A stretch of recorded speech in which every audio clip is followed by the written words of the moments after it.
nogoh qoqilsam. Sen menga o'limni eslatib turgin, nafsimni zanjirlab yo'limga burgin. 5 kunlik dunyo omonat degin. Sen menga o'limni eslatib turgin, 5 kunlik dunyo omonat degin. Sen menga o'limni eslatib turgin.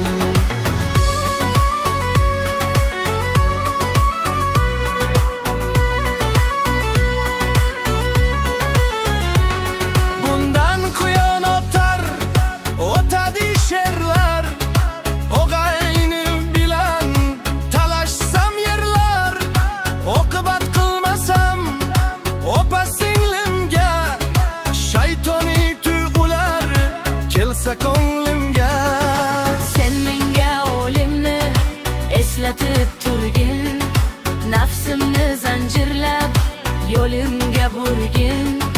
5 kunlik dunyo Omonat degin. sen menga o'limni eslatib turgin, 5 kunlik dunyo omonat degin. Sen menga o'limni eslatib turgin.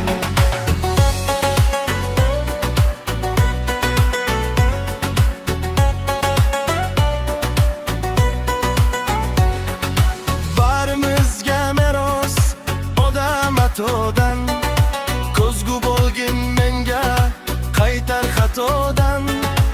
Ayamaganingdek mo'linga dodam, panohim o'zingsan asra xatodan. sen menga o'limni eslatib turgin, nafsimni zanjirlab yo'limga burgin.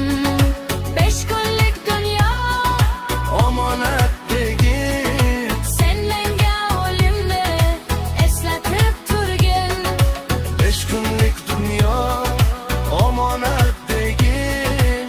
Sen menga o'limni eslatib turgin.